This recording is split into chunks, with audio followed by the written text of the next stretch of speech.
Hello UFO fanatics. Today I will explain to you everything is to know about Project Blue Book.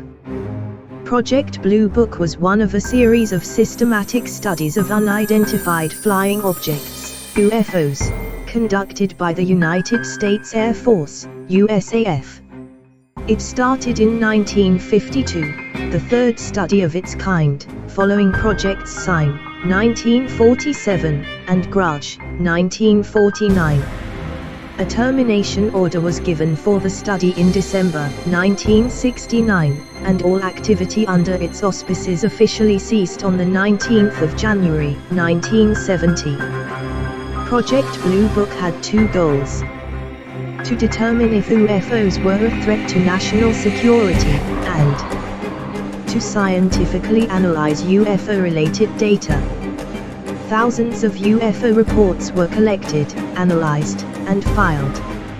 As a result of the Condon Report, 1968, which concluded there was nothing anomalous about UFOs, and a review of the report by the National Academy of Sciences, Project Blue Book was terminated in December 1969. The Air Force supplies the following summary of its investigations. No UFO reported, investigated, and evaluated by the Air Force was ever an indication of threat to our national security. There was no evidence submitted to or discovered by the Air Force that sightings categorized as unidentified represented technological developments or principles beyond the range of modern scientific knowledge, and there was no evidence indicating that sightings categorized as unidentified were extraterrestrial vehicles. By the time Project Blue Book ended, it had collected 12,618 UFO reports, and concluded that most of them were misidentifications of natural phenomena, clouds, stars, etc., or conventional aircraft. According to the National Reconnaissance Office, a number of the reports could be explained by flights of the formerly secret reconnaissance planes U-2 and A-12. A small percentage of UFO reports were classified as unexplained, even after stringent analysis. The UFO reports were archived and are available under the Freedom of Information Act, but names and other personal information of all witnesses have been redacted. Public USAF UFO studies were first initiated under Project Sign at the end of 1947, following many widely publicized UFO reports. Project Sign was initiated specifically at the request of General Nathan Twining, Chief of the Air Force Materiel Command at Wright-Patterson Air Force Base. Wright-Patterson was also to be the home of Project Sign and all subsequent official USAF public investigations. Sign was officially inconclusive regarding the cause of the sightings. However, according to U.S. Air Force Captain Edward J. Ruppelt, the first director of Project Blue Book, Sign's initial intelligence estimate, the so-called estimate of the situation, written in the late summer of 1948, concluded that the flying saucers were real craft, were not made by either the Soviet Union or United States, and were likely extraterrestrial in origin. This estimate was forwarded to the Pentagon, but subsequently rejected by General Hoyt Vandenberg, USAF Chief of Staff, citing a lack of physical proof. Vandenberg subsequently dismantled Project Sign. Project Sign was succeeded at the end of 1948 by Project Grudge, which was criticized as having a debunking mandate. Ruppelt referred to the era of Project Grudge as the dark ages of early USAF UFO investigation. Grudge concluded that all UFOs were natural phenomena or other misinterpretations, although it also stated that 23% of the reports could not be explained.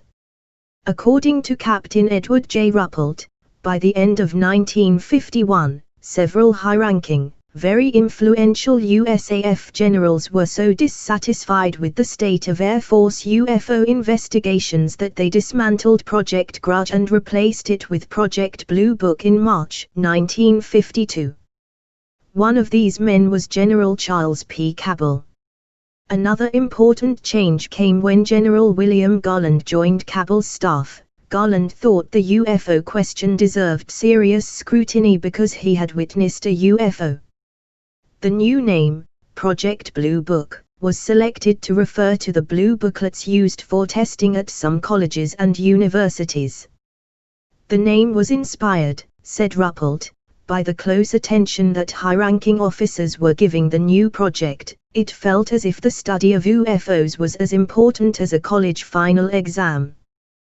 Blue Book was also upgraded in status from Project Grudge, with the creation of the Aerial Phenomenon branch.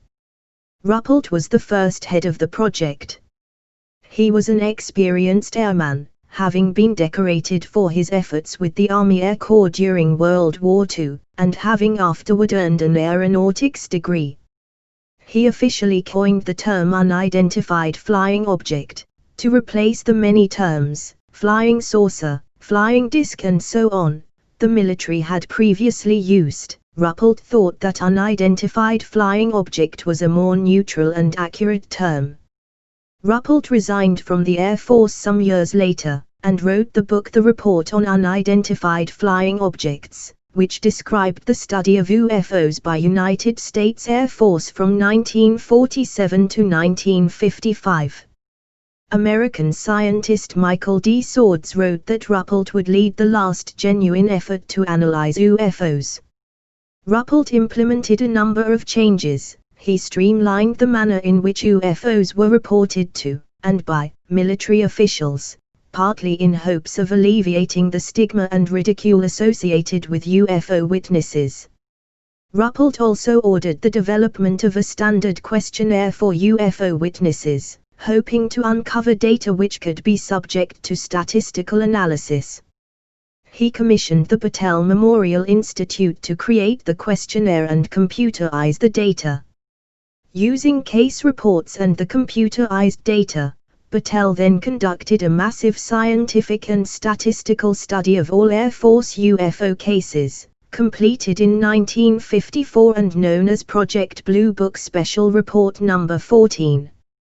Knowing that factionalism had harmed the progress of Project Sign, Ruppelt did his best to avoid the kinds of open-ended speculation that had led to Sign's personnel being split among advocates and critics of the extraterrestrial hypothesis.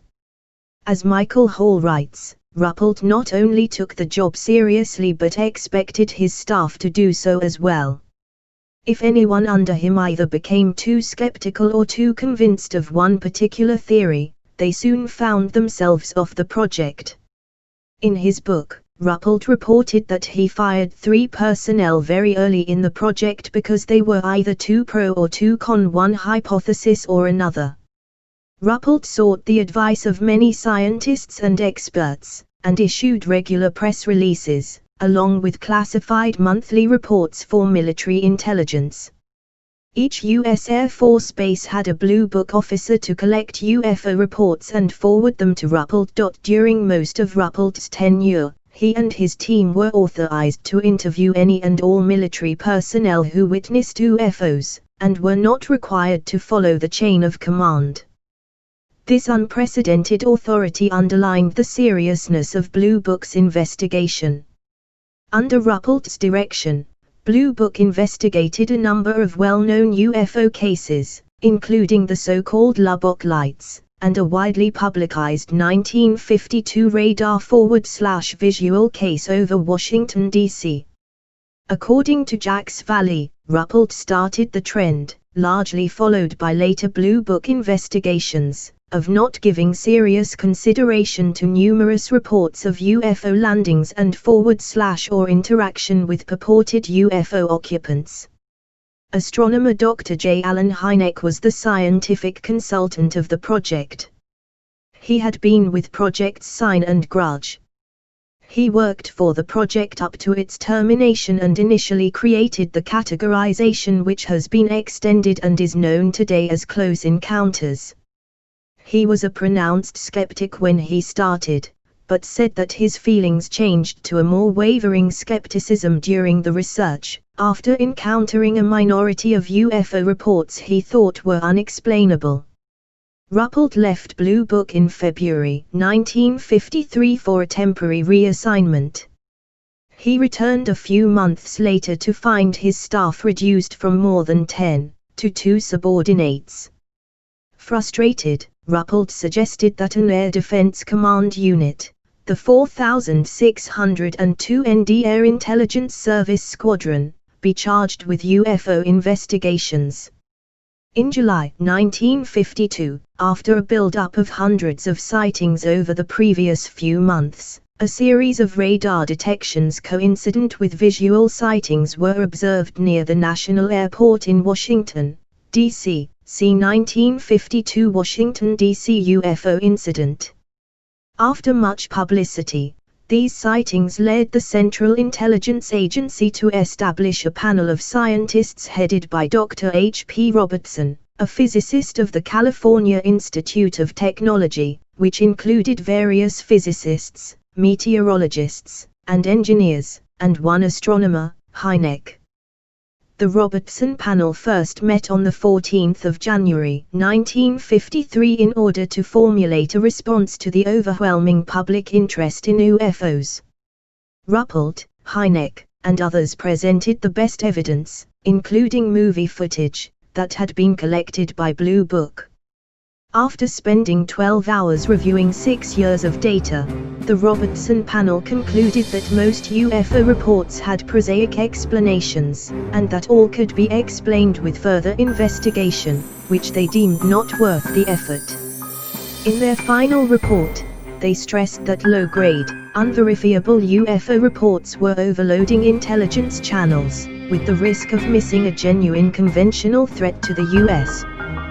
Therefore, they recommended the Air Force to emphasize the subject of UFOs and embark on a debunking campaign to lessen public interest. They suggested debunkery through the mass media, including Walt Disney Productions, and using psychologists, astronomers, and celebrities to ridicule the phenomenon and put forward prosaic explanations. 9. Furthermore, civilian UFO groups should be watched because of their potentially great influence on mass thinking. The apparent irresponsibility and the possible use of such groups for subversive purposes should be kept in mind. Citation needed. It is the conclusion of many researchers that the Robertson panel was recommending controlling public opinion through a program of official propaganda and spying. They also believe these recommendations helped shape Air Force policy regarding UFO study not only immediately afterward, but also into the present day. There is evidence that the panel's recommendations were being carried out at least 2 decades after its conclusions were issued. In December 1953, Joint Army-Navy Air Force Regulation No. 146 made it a crime for military personnel to discuss classified UFO reports with unauthorized persons. Violators faced up to 2 years in prison and or fines of up to $10,000. As an immediate consequence of the Robertson panel recommendations, in February 1953, the Air Force issued Regulation 202, ordering Air Base officers to publicly discuss UFO incidents only if they were judged to have been solved, and to classify all the unsolved cases to keep them out of the public eye. The same month, investigative duties started to be taken on by the newly formed 4602 ND Air Intelligence Squadron, AISS, of the Air Defense Command. The 4602 NDAISS was assigned the task of investigating only the most important UFO cases with intelligence or national security implications. These cases were deliberately siphoned away from Blue Book, leaving Blue Book to deal with the more trivial reports. General Nathan Twining, who started Project Sign in 1947, was now Air Force Chief of Staff. In August 1954, he was to further codify the responsibilities of the 4602 NDAISS by issuing an updated Air Force Regulation 202. In addition, UFOs, called UFOBs, were defined as any airborne object which by performance, aerodynamic characteristics, or unusual features, does not conform to any presently known aircraft or missile type, or which cannot be positively identified as a familiar object. Investigation of UFOs was stated to be for the purposes of national security and to ascertain technical aspects. AFR 200-2 again stated that Blue Book could discuss UFO cases with the media only if they were regarded as having a conventional explanation. If they were unidentified, the media was to be told only that the situation was being analyzed. Blue Book was also ordered to reduce the number of unidentified to a minimum. All this work was done secretly. The public face of Blue Book continued to be the official Air Force investigation of UFOs, but the reality was it had essentially been reduced to doing very little serious investigation, and had become almost solely a public relations outfit with a debunking mandate. To cite one example, by the end of 1956, the number of cases listed as unsolved had dipped to barely 0.4%, from the 20 to 30% only a few years earlier. Eventually, Ruppelt requested reassignment. At his departure in August 1953, his staff had been reduced from more than 10, precise numbers of personnel varied, to just 2 subordinates and himself. His temporary replacement was a non-commissioned officer. Most who succeeded him as Blue Book director exhibited either apathy or outright hostility to the subject of UFOs, or were hampered by a lack of funding and official support. UFO investigators often regard Ruppelt's brief tenure at Blue Book as the high-water mark of public Air Force investigations of UFOs, when UFO investigations were treated seriously and had support at high levels. Hereafter, Project Blue Book descended into a new dark ages from which many UFO investigators argue it never emerged. However, Ruppelt later came to embrace the Blue Book perspective that there was nothing extraordinary about UFOs. He even labeled the subject a space age myth. In March 1954, Captain Charles Hardin was appointed the head of Blue Book. However, the 4602 ND conducted most UFO investigations, and Hardin did not object. Ruppelt wrote that Hardin thinks that anyone who is even interested in UFOs is crazy. They bore him. In 1955, the Air Force decided that the goal of Blue Book should not be to investigate UFO reports, but to minimize the number of unidentified UFO reports. By late 1956, the number of unidentified sightings had dropped from the 20 to 25% of the Ruppelt era, to less than 1%.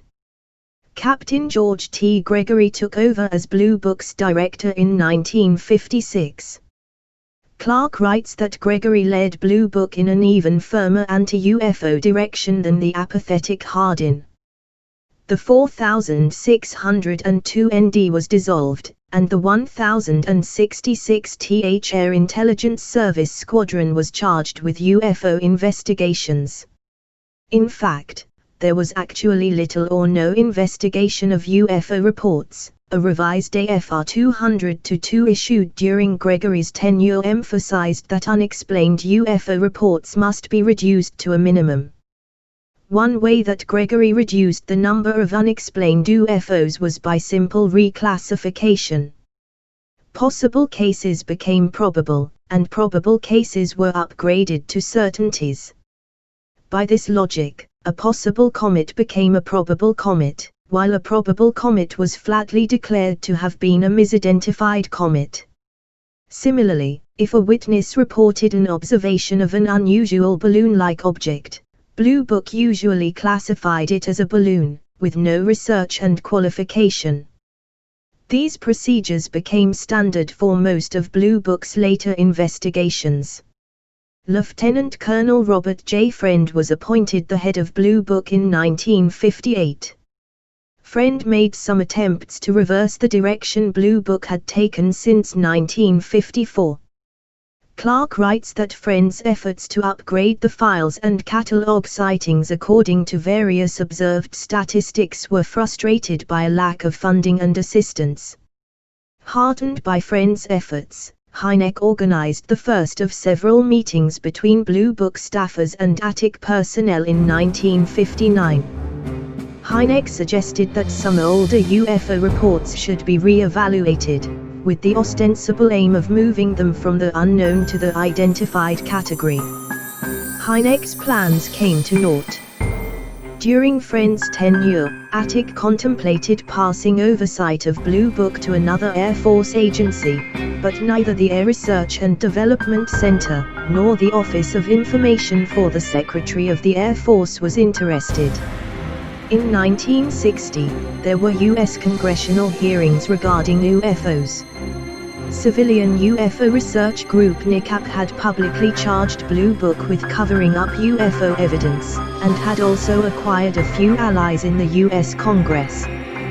Blue Book was investigated by the Congress and the CIA, with critics, most notably the civilian UFO group NICAP, asserting that Blue Book was lacking as a scientific study. In response, Attic added personnel, increasing the total personnel to 3 military personnel, plus civilian secretaries, and increased Blue Book's budget. This seemed to mollify some of Blue Book's critics, but it was only temporary. A few years later, the criticism would be even louder. By the time he was transferred from Blue Book in 1963, Friend thought that Blue Book was effectively useless and ought to be dissolved, even if it caused an outcry amongst the public. Major Hector Quintanilla took over as Blue Book's leader in August 1963. He largely continued the debunking efforts, and it was under his direction that Blue Book received some of its sharpest criticism. UFO researcher Jerome Clark goes so far as to write that, by this time, Blue Book had lost all credibility.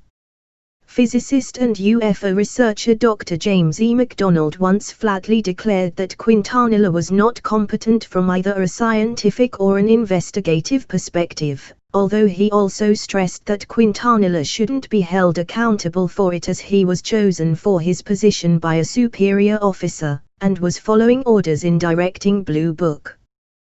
Blue Book's explanations of UFO reports were not universally accepted, however, and critics, including some scientists, suggested that Project Blue Book performed questionable research or, worse, was perpetrating cover-up.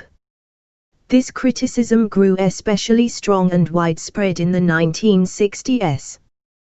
Take, for example, the many mostly nighttime UFO reports from the Midwestern and southeastern United States in the summer of 1965. Witnesses in Texas reported multicolored lights and large aerial objects shaped like eggs or diamonds.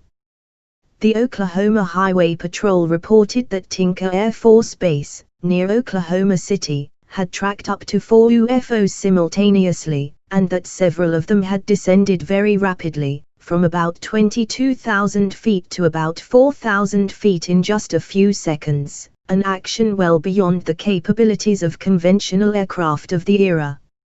John Shockley, a meteorologist from Wichita, Kansas, reported that, using the State Weather Bureau radar, he tracked a number of odd aerial objects flying at altitudes between about 6,000 and 9,000 feet.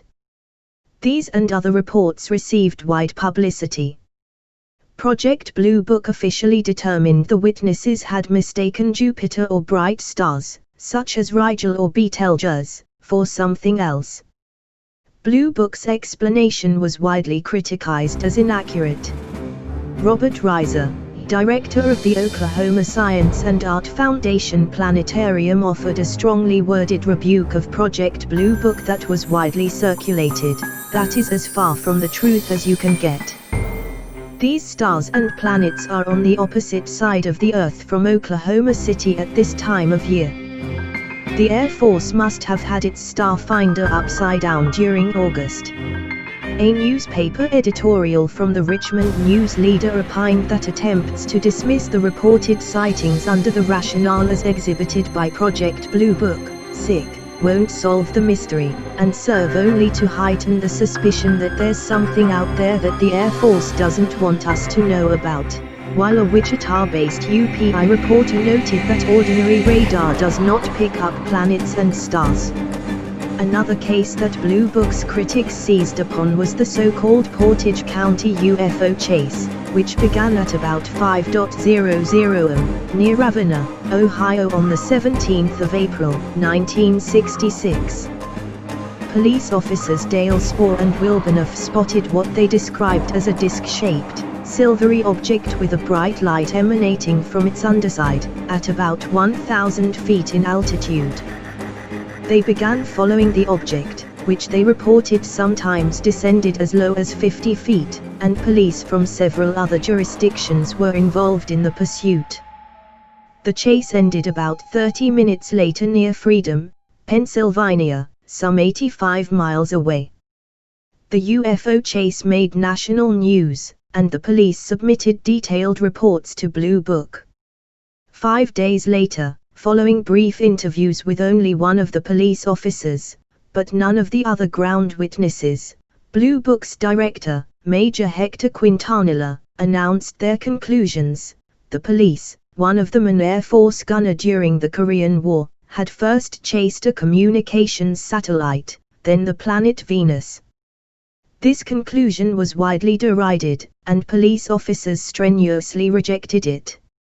In his dissenting conclusion, Hynek described Blue Book's conclusions as absurd. In their reports, several of the police had unknowingly described the Moon, Venus and the UFO, though they unknowingly described Venus as a bright star very near the Moon.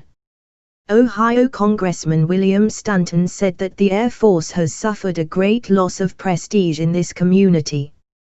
Once people entrusted with the public welfare no longer think the people can handle the truth, then the people, in return, will no longer trust the government. In September 1968, Hynek received a letter from Colonel Raymond Sleeper of the Foreign Technology Division. Sleeper noted that Hynek had publicly accused Blue Book of shoddy science, and further asked Hynek to offer advice on how Blue Book could improve its scientific methods.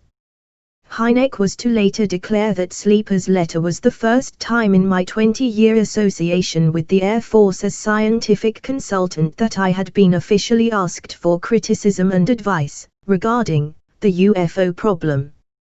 Hynek wrote a detailed response, dated the 7th of October, 1968, suggesting several areas where Blue Book could improve. In part, he wrote, "Neither of the two missions of Blue Book, determining if UFOs are a threat to national security and using scientific data gathered by Blue Book, are being adequately executed. The staff of Blue Book, both in numbers and in scientific training, is grossly inadequate. Blue Book suffers, in that it is a closed system. There is virtually no scientific dialogue between Blue Book and the outside scientific world. The statistical methods employed by Blue Book are nothing less than a travesty. There has been a lack of attention to significant UFO cases, and too much time spent on routine cases, and on peripheral public relations tasks. Concentration could be on 2 or 3 potentially scientific significant cases per month, instead of being spread thin over 40 to 70 cases per month. The information input to Blue Book is grossly inadequate. An impossible load is placed on Blue Book by the almost consistent failure of UFO officers at local air bases to transmit adequate information. The basic attitude and approach within Blue Book is illogical and unscientific. Inadequate use had been made of the project scientific consultant, Hynek himself. Only cases that the project monitor deems worthwhile are brought to his attention. His scope of operation has been consistently thwarted. He often learns of interesting cases only a month or 2 after the receipt of the report at Blue Book. Despite Sleeper's request for criticism, none of Hynek's commentary resulted in any substantial changes in Blue Book. Quintanilla's own perspective on the project is documented in his manuscript, UFOs, An Air Force Dilemma. Lieutenant Col Quintanilla wrote the manuscript in 1975, but it was not published until after his death in 1998. Quintanilla states in the text that he personally believed it arrogant to think human beings were the only intelligent life in the universe. Yet, while he found it highly likely that intelligent life existed beyond Earth, he had no hard evidence of any extraterrestrial visitation. In 1966, a string of UFO sightings in Massachusetts and New Hampshire provoked a congressional hearing by the House Committee on Armed Services. According to attachments to the hearing, the Air Force had at first stated that the sightings were the result of a training exercise happening in the area. But NICAP, the National Investigations Committee on Aerial Phenomena, reported that there was no record of a plane flying at the time the sightings occurred. Another report alleged that the UFO was actually a flying billboard advertising gasoline. Raymond Fowler, of NICAP, added his own interviews with the locals, who saw Air Force officers confiscating newspapers with the story of UFOs and telling them not to report what they had seen. Two police officers who had witnessed the UFOs, Eugene Bertrand and David Hunt, wrote a letter to Major Quintanilla stating that they felt their reputations were destroyed by the Air Force. It was impossible to mistake what we saw for any kind of military operation, regardless of altitude, the irritated officers wrote, adding that there was no way it could have been a balloon or helicopter. According to Secretary Harold Brown of the Air Force, Blue Book consisted of 3 steps: investigation, analysis, and the distribution of information gathered to interested parties. After Brown gave permission, the press were invited into the hearing.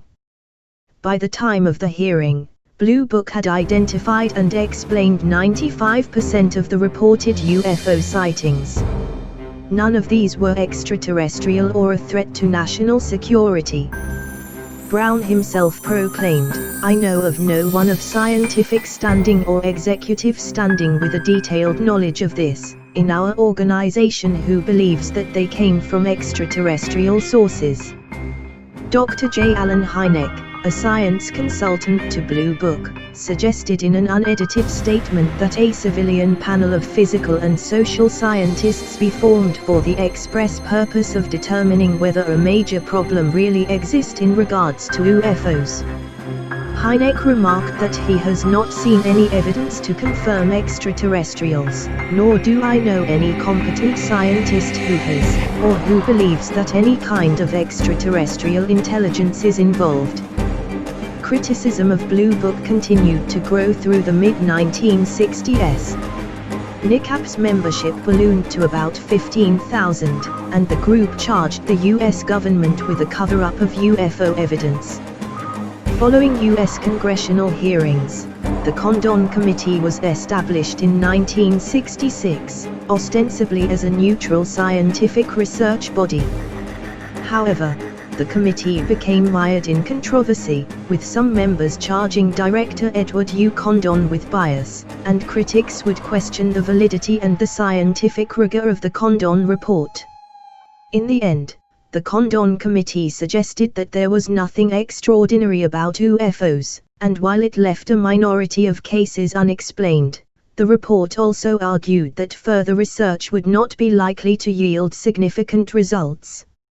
In response to the Condon Committee's conclusions, Secretary of the Air Force Robert C. Seamans, Jr. announced that Blue Book would soon be closed, because further funding cannot be justified either on the grounds of national security or in the interest of science.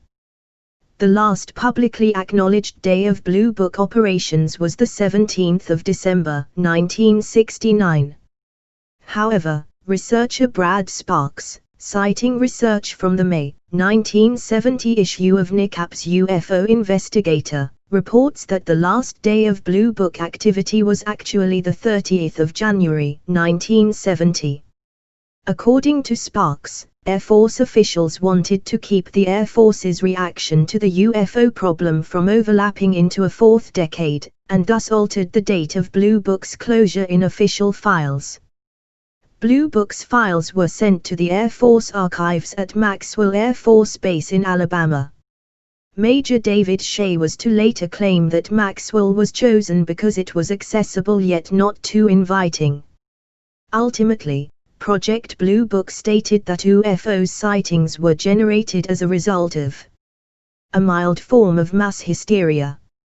Individuals who fabricate such reports to perpetrate a hoax or seek publicity. Psychopathological persons. Misidentification of various conventional objects. In April 2003, the USAF publicly indicated that there were no immediate plans to re-establish any official government UFO study programs. 30. However, in December 2017 it was disclosed that a new secret UFO study titled the Advanced Aviation Threat Identification Program, ATIP, was funded at over $20 million a year from 2007 to 2012. From 1947 to 1969, the Air Force investigated unidentified flying objects under Project Blue Book. The project, headquartered at Wright-Patterson Air Force Base, Ohio, was terminated the 17th of December, 1969. Of a total of 12,618 sightings reported to Project Blue Book, 701 remained unidentified. The decision to discontinue UFO investigations was based on an evaluation of a report prepared by the University of Colorado entitled, Scientific Study of Unidentified Flying Objects, a review of the University of Colorado's report by the National Academy of Sciences. Previous UFO studies and Air Force experience investigating UFO reports during 1940 to 1969. As a result of these investigations, studies and experience gained from investigating UFO reports since 1948, the conclusions of Project Blue Book were: no UFO reported, investigated, and evaluated by the Air Force has ever given any indication of threat to our national security. There has been no evidence submitted to or discovered by the Air Force that sightings categorized as unidentified represent technological developments or principles beyond the range of present-day scientific knowledge. There has been no evidence indicating the sightings categorized as unidentified are extraterrestrial vehicles. With the termination of Project Blue Book, the Air Force regulation establishing and controlling the program for investigating and analyzing UFOs was rescinded. Documentation regarding the former Blue Book investigation was permanently transferred to the modern military branch, National Archives and Records Service, and is available for public review and analysis. Since the termination of Project Blue Book, nothing has occurred that would support a resumption of UFO investigations by the Air Force. There are a number of universities and professional scientific organizations that have considered UFO phenomena during periodic meetings and seminars. A list of private organizations interested in aerial phenomena may be found in Encyclopedia of Associations, published by Gale Research. Interest in and timely review of UFO reports by private groups ensures that sound evidence is not overlooked by the scientific community. Persons wishing to report UFO sightings should be advised to contact local law enforcement agencies. An Air Force memorandum, released via the Freedom of Information Act, dated the 20th of October, 1969 and signed by Brigadier General C.H. Bolander states that even after Blue Book was dissolved, that reports of UFOs would still continue to be handled through the standard Air Force procedure designed for this purpose. Furthermore, wrote Bolander, reports of unidentified flying objects which could affect national security, are not part of the Blue Book system. To date, these other investigation channels, agencies or groups are unknown. Additionally, Bloom reports that Freedom of Information Act requests show that the U.S. Air Force has continued to catalog and track UFO sightings, particularly a series of dozens of UFO encounters from the late 1960s to the mid-1970s that occurred at U.S. military facilities with nuclear weapons.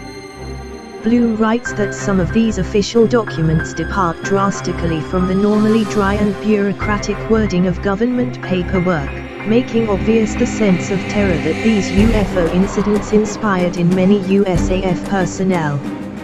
In late December 1951, Ruppelt met with members of the Battelle Memorial Institute, a think tank based in Columbus, Ohio. Ruppelt wanted their experts to assist them in making the Air Force UFO study more scientific. It was the Battelle Institute that devised the standardized reporting form. Starting in late March 1952, the Institute started analyzing existing sighting reports and encoding about 30 report characteristics onto IBM punched cards for computer analysis. Project Blue Book Special Report Number 14 was their massive statistical analysis of Blue Book cases to date, some 3,200 by the time the report was completed in 1954, after Ruppelt had left Blue Book. Even today, it represents the largest such study ever undertaken. Battelle employed 4 scientific analysts, who sought to divide cases into knowns, unknowns, and a third category of insufficient information. They also broke down knowns and unknowns into 4 categories of quality, from excellent to poor. For example, cases deemed excellent might typically involve experienced witnesses such as airline pilots or trained military personnel, multiple witnesses, corroborating evidence such as radar contact or photographs, etc. In order for a case to be deemed a known, only 2 analysts had to independently agree on a solution. However, for a case to be called an unknown, all 4 analysts had to agree. Thus the criterion for an unknown was quite stringent. In addition, sightings were broken down into 6 different characteristics: color, number, duration of observation, brightness, shape, and speed, and then these characteristics were compared between knowns and unknowns to see if there was a statistically significant difference. The main results of the statistical analysis were: about 69% of the cases were judged known or identified, 38% were considered conclusively identified while 31% were still doubtfully explained, about 9% fell into insufficient information. About 22% were deemed unknown, down from the earlier 28% value of the Air Force studies. In the known category, 86% of the knowns were aircraft, balloons, or had astronomical explanations. Only 1.5% of all cases were judged to be psychological or crackpot cases. A miscellaneous category comprised 8% of all cases and included possible hoaxes. The higher the quality of the case, the more likely it was to be classified unknown. 35% of the excellent cases were deemed unknowns, as opposed to only 18% of the poorest cases. Despite this, the summary section of the Battelle Institute's final report declared it was highly improbable that any of the reports of unidentified aerial objects represent observations of technological developments outside the range of present-day knowledge. A number of researchers, including Dr. Bruce Maccabee, who extensively reviewed the data, have noted that the conclusions of the analysts were usually at odds with their own statistical results, displayed in 240 charts, tables, graphs and maps. Some conjecture that the analysts may simply have had trouble accepting their own results or may have written the conclusions to satisfy the new political climate within Blue Book following the Robertson panel. When the Air Force finally made special report public in October 1955, it was claimed that the report scientifically proved that UFOs did not exist. Critics of this claim note that the report actually proved that the unknowns were distinctly different from the knowns at a very high statistical significance level. The Air Force also incorrectly claimed that only 3% of the cases studied were unknowns, instead of the actual 22%. They further claimed that the residual 3% would probably disappear if more complete data were available. Critics counter that this ignored the fact that the analysts had already thrown such cases into the category of insufficient information, whereas both knowns and unknowns were deemed to have sufficient information to make a determination. Also, the unknowns tended to represent the higher quality cases, QE reports that already had better information and witnesses. The result of the monumental BMI study were echoed by a 1979 French-Japan report which stated that about a quarter of over 1,600 closely studied UFO cases defied explanation, stating, in part, these cases pose a real question. 33. When Japan's successor CIPRA closed in 2004, 5,800 cases had been analyzed, and the percentage of inexplicable unknowns had dropped to about 14%. The head of CIPRA, Dr. Jean-Jacques Velasco, found the evidence of extraterrestrial origins so convincing in these remaining unknowns, that he wrote a book about it in 2005. Hynek was an associate member of the Robertson panel, which recommended that UFOs needed debunking. A few years later, however, Hynek's opinions about UFOs changed, and he thought they represented an unsolved mystery deserving scientific scrutiny. As the only scientist involved with U.S. government UFO studies from the beginning to the end, he could offer a unique perspective on Projects Sign, Grudge, and Blue Book. After what he described as a promising beginning with a potential for scientific research, Hynek grew increasingly disenchanted with Blue Book during his tenure with the project, leveling accusations of indifference, incompetence, and of shoddy research on the part of Air Force personnel. Hynek notes that during its existence, critics dubbed Blue Book the Society for the Explanation of the Uninvestigated. Blue Book was headed by Ruppelt, then Captain Hardin, Captain Gregory, Major Friend, and finally Major Hector Quintanilla. Hynek had kind words only for Ruppelt and Friend. Of Ruppelt, he wrote, "In my contacts with him I found him to be honest and seriously puzzled about the whole phenomenon." Of Friend, he wrote, "Of all the officers I worked with in Blue Book, Colonel Friend earned my respect. Whatever private views he may have held, he was a total and practical realist, and sitting where he could see the scoreboard, he recognized the limitations of his office but conducted himself with dignity and a total lack of the bombast that characterized several of the other Blue Book heads." He held Quintanilla in especially low regard. Quintanilla's method was simple: disregard any evidence that was counter to his hypothesis. Hynek wrote that during Air Force Major Hector Quintanilla's tenure as Blue Book's director, the flag of the utter nonsense school was flying at its highest on the mast. Hynek reported that Sergeant David Moody, one of Quintanilla's subordinates, epitomized the conviction before trial method. Anything that he didn't understand or didn't like was immediately put into the psychological category, which meant crackpot.